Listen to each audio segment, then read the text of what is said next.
ಎಲ್ಲರೂ ಇದ್ದಾರೆ ಸರ್. ಎಲ್ಲ 60 ವರ್ಷ, 70 ವರ್ಷ, 75 ವರ್ಷ, 74 ವರ್ಷ, 65 ವರ್ಷ, 50 ವರ್ಷ ಮೇಲೆ ಎಲ್ಲರೂ ಸರ್ ಹೆಲ್ತಿ ಆಗಿರಬೇಕು. ನಾನು ವಾಟ್ಸಪ್ಪಲ್ಲಿ ಒಂದು ಮೆಸೇಜ್ ಹಾಕಿದ್ದೆ ಸರ್. ಅದ್ರ ಮುಖಾಂತರ ಎಲ್ಲರೂ ಯಾರು ಇಷ್ಟ ಇದೆಲ್ಲ ಕಳಿಸ್ಕೊಡ್ತಾಯಿದ್ರು. ನಾನು ಸೆಲೆಕ್ಟ್ ಮಾಡ್ಕೊತಾ ಇದ್ದೆ. ನಾನು ಯಾರು ಇಟ್ಕೊತಾ ನಾನು ಸಡನ್ನಾಗಿ ಅವ್ರ ಮನೆಗೆ ಹೋಗ್ತಾ ಇದ್ದೆ. ನೀವು ಟೈಮ್ ಕೊಟ್ಟು ಒಂದು ವಿಡಿಯೋ ತೋರಿಸ್ತೀನಿ.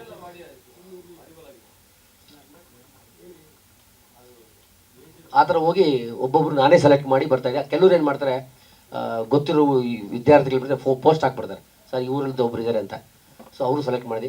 ಆದರೆ ನನಗಿನ್ನೂ ಸಮಾಧಾನ ಆಗಲಿ. ಯಾಕೆಂದರೆ ಇದು ಹೋಗಿ ಬಂದಮೇಲೆ ಇಲ್ಲಿ ಯಾರು ಮಿಸ್ ಆಗಿದ್ದಾರಲ್ಲ ಅವ್ರನ್ನ ನೆಕ್ಸ್ಟ್ ವರ್ಷ ಭಗವಂತ ಏನಾದರೂ ಕೊಟ್ಟರೆ ಲಿಮಿಟಲ್ಲಿ 20 ಜನ, 15 ಜನ, ನನಗೆ ಓದಿಸೋದಕ್ಕೆ ಮೇಲೆ ಗೊತ್ತಾಗುತ್ತಲ್ಲ ಸರ್, ಆ ಥರ 20-20 ಜನನ ಕಳಿಸ್ಕೊಡೋಕ್ಕೆ ಒಂದು ವ್ಯವಸ್ಥೆ ಮಾಡೋದನ್ನ ಅಂದ್ಕೊಂಡಿದ್ದೀನಿ. ಭಗವಂತ ಶಕ್ತಿ ಕೊಟ್ಟು ಖಂಡಿತ ಪ್ರತಿ ವರ್ಷ ಮಾಡ್ತೀನಿ ಸರ್. 10 ಜನಕ್ಕಾದ್ರೂ ಮಾಡ್ತೀನಿ ಸರ್. ಸರ್ ಸಂಕಲ್ಪ ಮಾಡಿದ್ರೆ ಮತ್ತೆ ದುಡ್ಡು ಹಾಕಬೇಕು, ಕಷ್ಟ ಆಗುತ್ತೆ ಸರ್. ಹಂಗಾಗಿ ಖಂಡಿತ ಮಾಡ್ತೀನಿ ಸರ್. ಸಂಕಲ್ಪನೆ ಇದೆ, ಮಾಡ್ತೀನಿ. 10 ಜನಕ್ಕಾದ್ರೂ ಮಾಡೇ ಮಾಡ್ತೀನಿ. 10, 20 ಹಿಂಗೆ ಮಾಡೇ ಮಾಡ್ತೀನಿ ಸರ್. ಈ ಸತಿನ 20 ಜನ ಅಂದ್ಕೊಂಡೆ. 25 ಆಯಿತು, 30 ಆಯಿತು, 50 ಆಯಿತು, 80 ಆಯಿತು ಸರ್. ಯಾರು ಬೇಕಾದ್ರೂ ಬರ್ಬೋದು. ಆದರೆ ನಾನು ಹೇಳೋದಿಷ್ಟೇ, ಯಾರಿಗೆ ತುಂಬ ಅಸಹಾಯಕ ಪರಿಸ್ಥಿತಿ ಇರ್ತೀರ, ಯಾರು ಬಡವರಾಗಿರ್ತೀರ, ಯಾರು ಹಿರಿಯ ನಾಗರಿಕರಾಗಿರ್ತೀರ, ಸುಮ್ಮನೆ ಫ್ರೀ ಅಂತ ಬರಬೇಡಿ. ಯಾರು ಕಾಶಿ ವಿಶ್ವನಾಥನ ಬಗ್ಗೆ ತುಂಬ ನಂಬಿಕೆ ಇಟ್ಕೊಂಡಿರ್ತೀರ,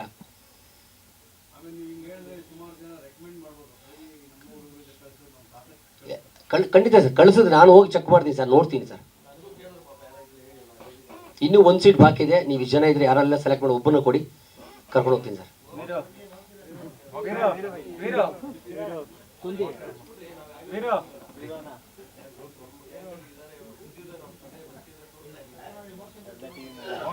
ಒಂದು ಪ್ರಮೇಯ ನನಗೆ ಈ ಒಂದು ಬಡತನ ಇಲ್ಲ ಅಂತ ಅಂದಿದ್ರೆ ನಾನು ಮೋಸ್ಟ್ಲಿ ಇದೆಲ್ಲ ಸಾಧನೆ ಮಾಡೋಕೆ ಆಗ್ತಾ ಇಲ್ಲ ಅಂತ ಅನಿಸುತ್ತೆ. ನಿಜವಾಗ್ಲೂ ನನಗೆ ತುಂಬ ಖುಷಿ ಆಗುತ್ತೆ. ಈ ಒಂದು 4 ದಿವಸ ಸರ್, 1, 2, 3, 4 1ನೇ ತಾರೀಕು ಎಲ್ರಿಗೂ ಬರೋಕ್ಕೆ ಅಸೆಂಬಲ್ ಮಾಡ್ತೀವಿ. ಸೊ ಏರ್ಪೋರ್ಟ್ಗೆ ಹೋಗಿ ರೀಚ್ ಆಗಿ ಅಲ್ಲಿಂದ ಬೆಳಿಗ್ಗೆ 6 ಗಂಟೆಗೆ ಸರ್. ಅದರೊಳಗೆ ಒಂದು ಖುಷಿ ಸರ್. ಎಷ್ಟು ಕೋಟಿ ಕೊಟ್ಟರು ಆ ಖುಷಿ ಸಿಗಲ್ಲ ಸರ್. ಯಾರೇನು ಬೇಕಾದ್ರೆ ಅಂದ್ಕೊಳ್ಳಿ ಸರ್, ನಾನು ಅದನ್ನು ಎಂಜಾಯ್ ಮಾಡಿದ್ದೀನಿ. ಅವ್ರಿಗೆ ಮನೆಗೆ ಹೋಗಿ ಹೇಳಿದಾಗೆ ಅವ್ರಿಗೆ ಖುಷಿ ನೋಡ್ಬೇಕಾಯ್ತು. ಬೇಡ ಸರ್, ತೊಬ್ಬಿಸಿ ಇದೇ ಬೇಡ ಕೂತಿದ್ದೆ. ಅದು ಮಾಡಿ ಕೆಲವ್ರು ಮಾಡಿದ್ದೀನಿ ಸರ್, ಕೆಲವ್ರು ಮಾಡಿದ್ದೀನಿ. ಒಂದು ವಿಡಿಯೋಗೆ ಸುಮಾರು ಇದ್ದಾವೆ, ಮಾಡ್ಕೊಂಡಿದ್ದೀನಿ. ತಾವ್ಯಾರು ದಯವಿಟ್ಟು ಬೇಕಾದರೆ 2ನೇ ತಾರೀಕು ನೀವು ರಾತ್ರಿ 2 ಗಂಟೆಗೆ ಬೇಕಾದ್ರೆ 6 ಗಂಟೆ ಫ್ಲೈಟ್ ಇರುತ್ತೆ, ನಾವು ಒಳಗಡೆ ಹೋಗ್ಬೇಕಲ್ಲ ಸರ್. ಸೊ 2 o'clock ಎಲ್ಲ ಅಸೆಂಬಲ್ ಆಗ್ತಾರೆ ಏರ್ಪೋರ್ಟ್ ಹತ್ರ. ದಯವಿಟ್ಟು ಬಂದು ಯಾರು ಬೇಕಾದ್ರೆ ಇಂಟ್ರೂ ಮಾಡ್ಬೋದು. ನಿಮ್ಗೆ ಇಷ್ಟ ಇದ್ದರೆ ಮಾಡಿ ದಯವಿಟ್ಟು ಪ್ಲೀಸ್. ಇದೇನಂದ್ರೆ 4 ಜನಕ್ಕೆ ಒಂದು ಹೆಲ್ಪ್ ಆಗಲಿಲ್ಲ ಅಷ್ಟೇ, ಇನ್ನೇನಿಲ್ಲ. ನಾನು ಇವತ್ತೇ ಫಸ್ಟ್ ಟೈಮ್ ಇವ್ರನ್ನ ಕೇಳ್ತಾರ ಸರ್.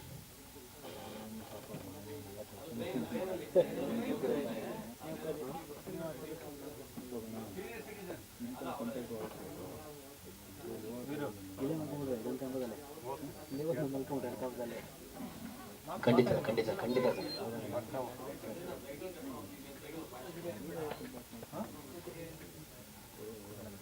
ಮತ್ತೊಮ್ಮೆ ಎಲ್ಲರೂ ಮನವಿ ಮಾಡ್ಕೊಂಡು ದಯವಿಟ್ಟು ಜನಾರ್ದನ್ ಫ್ಯಾಮಿಲಿಗೆ ಅವ್ರಿಗೂ ಒಳ್ಳೆಯದಾಗಲಿ ಅಂತ ಅದನ್ನು ಮೆನ್ಷನ್ ಮಾಡಿ ದಯವಿಟ್ಟು ಪ್ಲೀಸ್. ಯಾಕಂದರೆ ನನಗೆ ಧೈರ್ಯ ತುಂಬಿಟ್ರು. ದುಡ್ಡು ಸಾಕಾಗಲ್ಲ, ಅದಿಲ್ಲ ಇದು ಅಂದಾಗ ಪಾಪ ಧೈರ್ಯ ತುಂಬಿ ರವಿವಾರ ನುಗ್ಗಿ ಅಂತಂದ ಯಾರು ವ್ಯಕ್ತಿ, ಏಕೈಕ ವ್ಯಕ್ತಿ ಅವರು. ಈಗೆಲ್ಲ ನಮ್ಮ ಜೊತೆ ಸ್ನೇಹಿತರೆಲ್ಲ ಇದ್ದಾರೆ. ಇದು ನೆಗೆಟಿವ್ ಅಂತ ಅನ್ಕೋಬೇಡಿ ದಯವಿಟ್ಟು, ಅಥವಾ ಪಾಸಿಟಿವ್ ಅನ್ಕೋಬೇಡಿ. ಜೊತೆ ಎಲ್ಲ ಸ್ನೇಹಿತರಿದ್ದಾರೆ. ಎಲ್ಲರೂ ಉಲ್ಟಾನೇ ಮಾತಾಡ್ತಾರೆ. ನಿನಗೆ ಬೇಕಾಗಿತ್ತಾ, ನಿನಗೆ ಯಾಕೆ ಬೇಕು, ನಿನಗೆ ಬೇಕಾಗಿತ್ತಾ ಅಂತ. ಎಸ್ ನನಗೆ ಬೇಕು. ನಾನು ಲೈಫಲ್ಲಿ ಯಾವತ್ತೂ ನಾನು ಕುಡ್ದಿಲ್ಲ ಸ್ನೇಹಿತರೆ. ಇಸ್ಪೀಟ್ ಆಡಲ್ಲ, ಜೂಜಾಡಲ್ಲ. ನನಗೆ ಅದ್ರ ಬಗ್ಗೆ ಗೊತ್ತೇ ಇಲ್ಲ. ಯಾವುದೇ ಬರ್ತ್ಡೇ ಪಾರ್ಟಿಗೆ ನೋಡಿ ಯಾರು ಸಿನಿಮಾ ಪಂಕನೂ ಕಾಣಿಸ್ಕೊಳ್ಳೋಲ್ಲ. 100 days ಫಂಕ್ಷನು, ಆ ಫಂಕ್ಷನ್, ಈ ಫಂಕ್ಷನ್ ಯಾವತ್ತೂ ನಾನು ಕಾಣಿಸ್ಕೊಳ್ಳೋಲ್ಲ. ಯಾರು ಸತ್ತರೆ ನಾನು ಫಸ್ಟಲ್ಲಿ ಇರ್ತಿಸ್ತೀನಿ. ಆಮೇಲೆ ಇನ್ನೊಂದು ಸ್ನೇಹಿತರೆ, ಇದು ಔಟ್ ಆಫ್ ದ ಕ್ಯಾಮ್ರಾ ಹೇಳ್ತೀನಿ. ಎಲ್ಲರೂ ರವಿ ಸರ್ ಏನು ಸರ್ ಯಾವತ್ತು ಕೈಯ ಕಟ್ಟಿರ್ತೀರಾ, ಎಷ್ಟು ಲಕ್ಷಾಂತರ ಫೋಟೋ ಕೈ ಕಟ್ತಾರೆ, ನೀವು ಹೀರೋ ಹತ್ರ ಪೋಸ್ ಕೊಡೋಕೆ ಬರಲ್ವಾ, ಏನು ಸರ್ ನೀವು ಬಾಡಿ ಬಿಲ್ಡ್ ಇದ್ದೀರಾ, ಏನು ಸರ್ ಹಂಗೆ ಯಾವಾಗ ಅಂತಾರೆ ಸ್ನೇಹಿತರೆ. ನಾನು ಲಕ್ಷಾಂತರ ಫೋಟೋಸ್ ಕೊಟ್ಟಿದ್ದೀನಿ ಸ್ನೇಹಿತರೆ. ಅದ್ರ ಹಿಂದೆ ಒಂದು ದೊಡ್ಡ ಕಥೆನೇ ಇದೆ.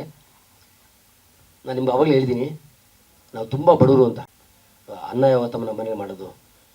ನಮ್ಮ ಫ್ಯಾಮಿಲಿ ದೊಡ್ಡ ಹೆಸರು ಕೋಲಾರದಲ್ಲಿ. ನಮ್ಮ ಫ್ಯಾಮಿಲಿ ದೊಡ್ಡ ಹೆಸರು, ಆದರೆ ಒಳಗಡೆ 0. ಸೊ ನಮ್ಮಮ್ಮ ಏನೂ ಓದಿಲ್ಲ, 2ನೇ ಕ್ಲಾಸು 3ನೇ, ಅದೂ ಓದಿಲ್ಲ. ನಮ್ಮಪ್ಪ 3ನೇ ಕ್ಲಾಸು. ನಮ್ಮಮ್ಮ ಹೇಳ್ತಾರಪ್ಪ, ನನಗೆ 3 ವಿದ್ಯೆ ಗೊತ್ತು, ಆ 3 ವಿದ್ಯೆ ಹೇಳ್ಕೊಡ್ತೀನಿ, ನೀನು ಕಲ್ತ್ಕೋ, ನೀನು ದೊಡ್ಡ ವ್ಯಕ್ತಿ ಆಗ್ತೀಯ ಅಂತಾರೆ. ನಾನು 6ನೇ ಕ್ಲಾಸು. ನಮ್ಮಮ್ಮ ಏನೂ ಓದಿಲ್ಲ. ನಮ್ಮಮ್ಮ ಏನು ಹೇಳ್ತಾರೆ ಅಂತ ನನಗೆ ಒಂಥರ ಅಹಂಕಾರ. ಏನು ಹೇಳಮ್ಮ ಅಂತೀನಿ. ಅಪ್ಪ ನೀನು ಸಾಯೋವರೆಗೂ ಅದು ನೆನ್ಪಿಟ್ಕೊಳ್ಳೇಬೇಕು. ಮೊದಲೇನೇನಪ್ಪ ಅಂದರೆ ನಿನ್ನ ಮುಂದೆ ಚಿಕ್ಕವರಾಗಲಿ ದೊಡ್ಡವರಾಗಲಿ ಯಾರೇ ಬಂದು ನೀನು ಏನಾದ್ರು ಹೇಳಿದಾಗ ಫಸ್ಟ್ ಮಾಡೋ ಕೆಲಸ ಕೈ ಕಟ್ಟು. ಅವ್ರು ಹೇಳಿದನ್ನೆಲ್ಲ ಕೇಳಿಸ್ಕೊ, ಅದನ್ನು ನೀನು ಫಾಲೋ ಮಾಡಬೇಡ. ನಿಂಗೆ ಇಷ್ಟ ಆದರೆ ಮಾತ್ರ ಅದನ್ನು ಕೇಳಿದ್ರೆ ಬಿಟ್ಬಿಡು. ಕೈ ಕಟ್ಟೋದು ಮಾತ್ರ ಮರಿಬಾರ್ದು. ಎರಡನೇದು, ಯಾವ ಮದುವೆ ಫಂಕ್ಷನ್ಗೆ ಹೋಗ್ತೀವೋ ಬಿಡ್ತೀವೋ ನನಗಂತೂ ಗೊತ್ತಿಲ್ಲ, ಸಿಹಿ ಊಟಕ್ಕೆ ಹೋಗ್ತೀವೋ ಬಿಡ್ತೀವೋ ನನಗಂತೂ ಗೊತ್ತಿಲ್ಲ. ಆದರೆ ಸತ್ತವ್ರ ಮನೆಗೆ ಕರೆದಿಲ್ಲ ಅಂದರೂ ಹೋಗಬೇಕು, ಶವ ಸಂಸ್ಕಾರದಲ್ಲಿ ಭಾಗಿಯಾಗಬೇಕು. ಕೊನೆಗವರು ಮಣ್ಣು ಹಾಕೋರು ಅದು ಇದ್ಬಿಟ್ಟು ಬರಬೇಕು ಅಂತ ಹೇಳಿದ್ರು. ಮೂರನೇದು, ದೊಡ್ಡ ಕನಸು ಕಾಣು ಅಂತ ಹೇಳ್ತಾರೆ ಸ್ನೇಹಿತರೆ. ದೊಡ್ಡ ಕನಸು, ಆ ಕನಸು ಹೆಂಗಿರ್ಬೇಕಂದ್ರೆ ನಿನ್ನ ಕೈಗೆ ಸಿಗಬಾರ್ದು ಅಂತ ಸ್ನೇಹಿತರೆ. ಇವತ್ತು ನಾನು ನಮ್ಮಮ್ಮ ಹೇಳೋದಿಲ್ಲ ಅಂತ ಹೇಳಿ ಸಣ್ಣ ಹುಡುಗನಲ್ಲೇ ಒಂದು ಟೆಸ್ಟ್ ಮಾಡೋದಂತ ಹೋದೆ. ನಮ್ಮೂರಲ್ಲಿ ಒಂದು ಕೋಲಾರದಲ್ಲಿ ಗೀತಾ ಹೋಟ್ಲ್ ಅಂತ ಇದೆ, ಅದು ಬ್ರಾಹ್ಮಣ ಹೋಟ್ಲ್. ಅದು ಅವ್ರದ್ದು ಮಸಾಲೆ ದೋಸೆ ಮಾಡ್ತಾರೆ, ಅದು ಇಡೀ ಒಂದು ಕಿಲೋಮೀಟ್ರ್ ವಾಸನೆ ಬರ್ತದೆ. ಅಷ್ಟು ಹುಡುಗ ನನಗೆ ಅವಾಗಲೇ ಆಸೆ ಆ ಮಸಾಲೆ ದೋಸೆ ತಿನ್ನಬೇಕು ಅಂತ.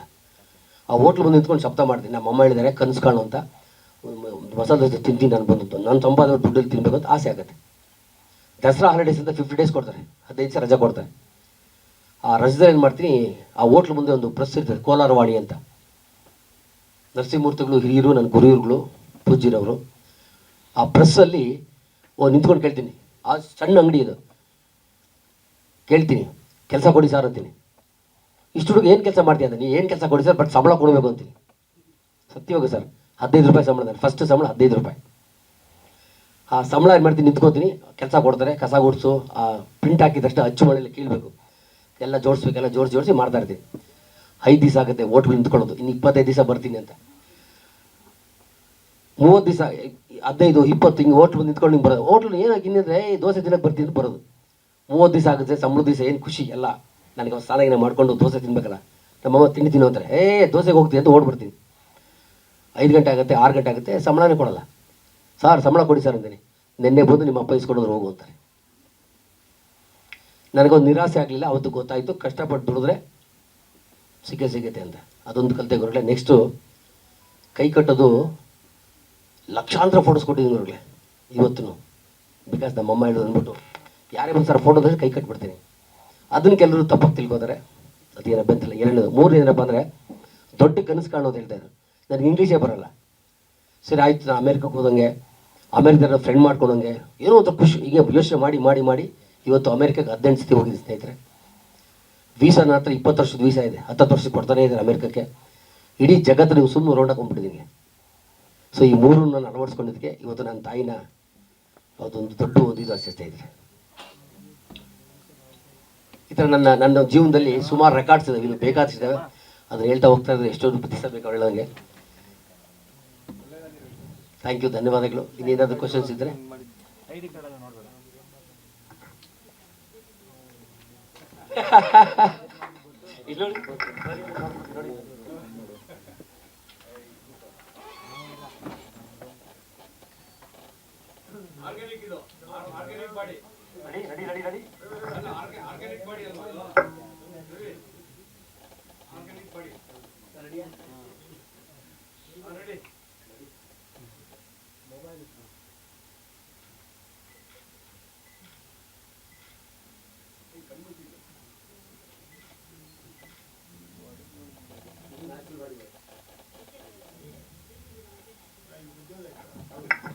ಇವತ್ತು ನನಗೆ ಮುದ್ದೆ ಬೇಕು ಸರ್. ಸ್ವಾದಿಷ್ಟತೆಯ ಸ್ವಾದ, ತಾಜಾತನದ ಆಹ್ಲಾದ, ಉತ್ತಮ ಆರೋಗ್ಯ ಮತ್ತು ಹೆಚ್ಚಿನ ರೋಗ ನಿರೋಧಕ ಶಕ್ತಿಯ ವೃದ್ಧಿಗೆ ಈಗ ನಿಮಗೆ ಸಿಗುತ್ತಿದೆ ಉತ್ತಮ ಗುಣಮಟ್ಟದ ಪೌಷ್ಟಿಕಾಂಶ Shri Vaidik millet health mix. ಇದು ಸಿರಿಧಾನ್ಯಗಳ ಸಂಪತ್ತು.